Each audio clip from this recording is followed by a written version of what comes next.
하나님의 크신 은총과 평강이 오늘도 살아가는 모든 삶의 자리마다 충만히 임하시기를 기원합니다. 기도하겠습니다. 하나님 아버지, 오늘도 귀한 날을 허락하시고 맡겨주심에 감사합니다. 허락받은 날을 하나님의 영광을 위해 더불어 살아가는 사람들에게 유익과 덕을 끼치는 귀한 날이 되도록 우리의 발걸음을 인도하여 주옵소서. 우리의 발걸음이 정처 없이 세상에 헤매이지 아니하며 우리의 마음이 세상에 뜬 것을 잡고자 분주하지 않고 오직 하나님을 바라며 통행하는 가운데 하나님의 뜻을 이루어가는 귀한 날이 되게 하여 주옵소서. 말씀을 들을 때 깨닫게 하시고 우리 마음판에 간직하고 행할 때에 행할 수 있는 용기를 허락하여 주옵소서. 감사드리며 예수님의 이름으로 기도하옵나이다. 아멘. 오늘 함께 나눌 하나님의 말씀은 사도행전 23장 12절 말씀부터 35절 말씀까지를 같이 보겠습니다. 사도행전 23장 12절로 35절을 제가 읽겠습니다. 날이 새매 유대인들이 당을 지어 맹세하되 바울을 죽이기 전에는 먹지도 아니하고 마시지도 아니하겠다 하고 이같이 동맹한 자가 40여 명이더라. 대제사장들과 장로들에게 가서 말하되 우리가 바울을 죽이기 전에는 아무것도 먹지 않기로 굳게 맹세하였으니 이제 너희는 그의 사실을 더 자세히 물어보려는 척하면서 공회와 함께 천부장에게 청하여 바울을 너희에게로 데리고 내려오게 하라. 우리는 그가 가까이 오기 전에 죽이기로 준비하였노라 하더니 바울의 생질이 그들이 매복하여 있다 함을 듣고 와서 영내에 들어가 바울에게 알린지라. 바울이 한 백부장을 청하여 이르되 이 청년을 천부장에게로 인도하라.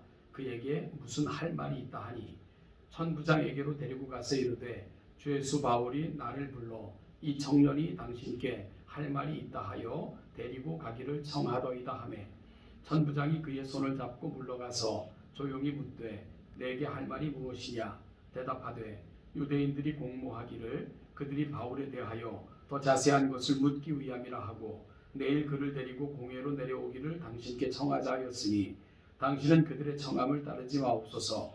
그들 중에서 바울을 죽이기 전에는 먹지도 않고 마시지도 않기로 맹세한 자 40여 명이 그를 죽이려고 숨어서 지금 다 준비하고 당신의 허락만 기다리나이다 하니 이에 천부장이 청년을 보내며 경계하되 이 일을 내게 알렸다고 아무에게도 이르지 말라 하고 백부장 둘을 불러 이르되 밤 제3시에 가이사랴까지 갈 보병 200명과 기병 70명과 창병 200명을 준비하라 하고 또 바울을 태워 총독 벨릭스에게로 무사히 보내기 위하여 짐승을 준비하라 명하며 또 아래와 같이 편지하니 일러스되 글라우디오 루시아는 총독 벨릭스가 가깝게 문안하나이다.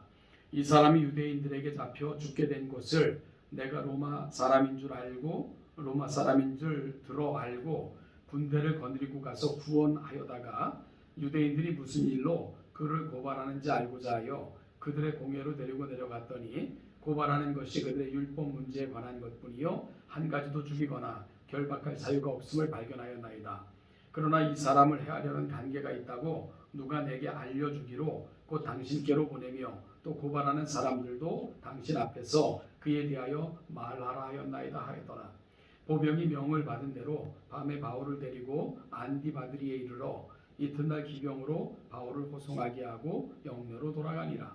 그들이 가이사랴에 들어가서 편지를 총독에게 드리고 바울을 그 앞에 세우니 총독이 읽고 바울더러 어느 영지 사람이냐 물러 길리기아 사람인 줄 알고 이르되 너를 고발하는 사람들이 오거든 내 말을 들으리라 하고 헤롯 궁에 그를 지키라 명하니라.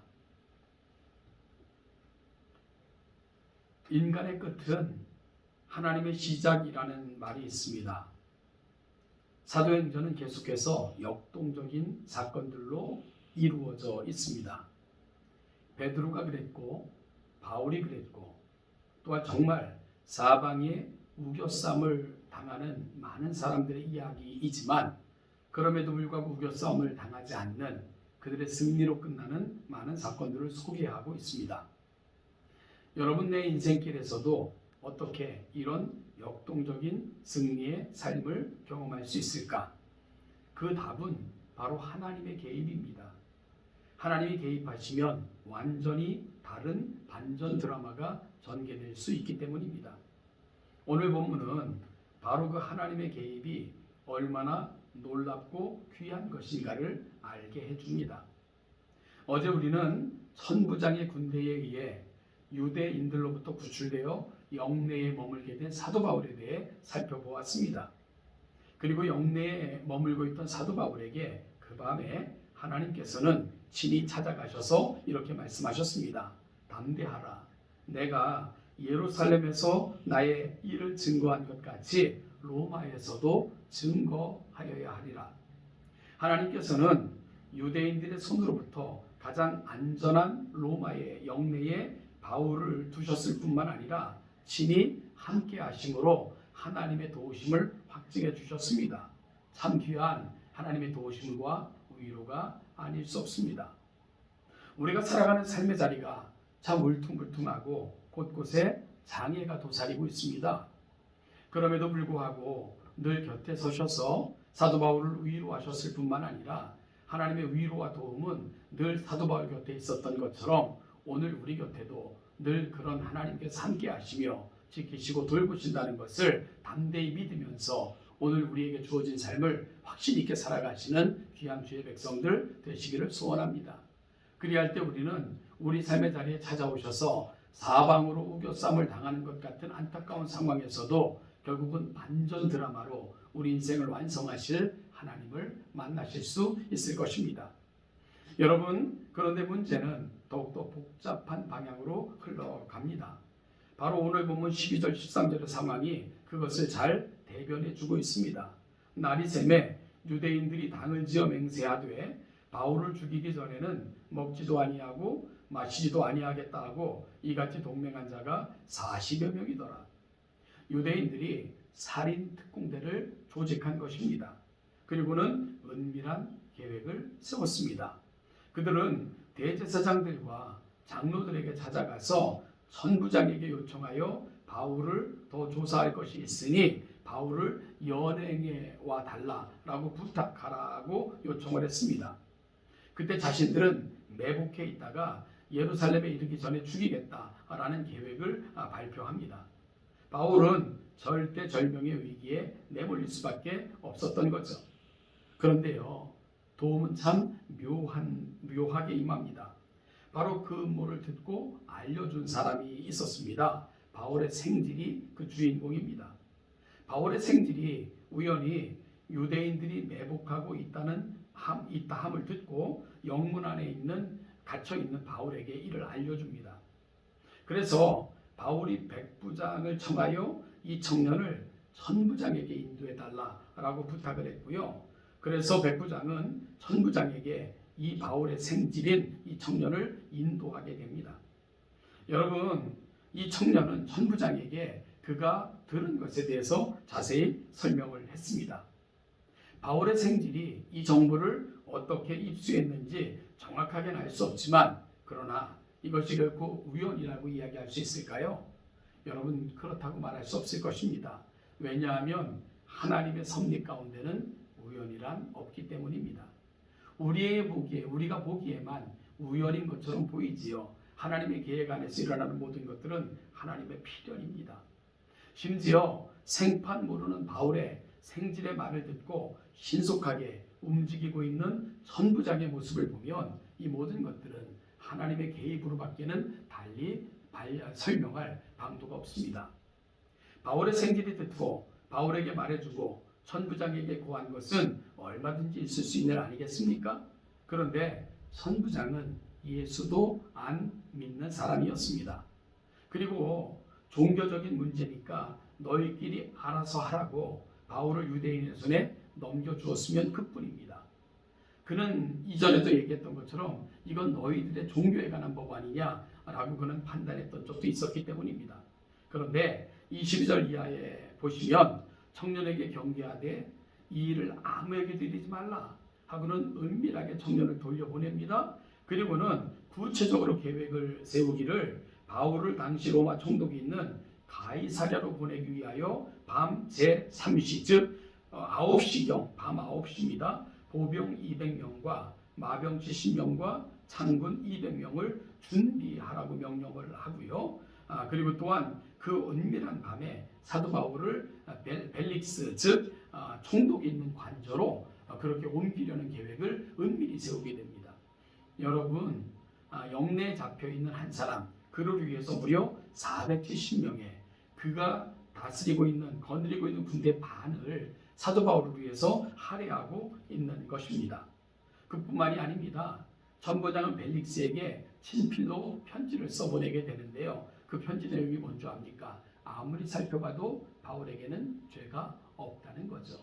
이것은 단지 그들의 종교적인 문제일 뿐이지 바울에게서는 어떠한 죄도 찾을 수 없다는 것이 자신의 견해다 하는 자기네 소견까지 곁들인 편지를 함께 보내게 됩니다. 이렇게 해서 바울은 천부장의 도움으로 총독이 거하는 가이사랴로 호송이 됩니다.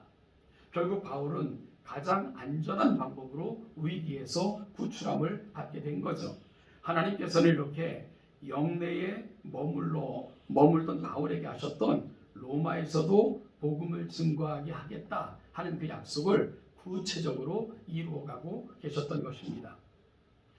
여러분, 신앙인의 삶이 뭐라고 생각을 하십니까?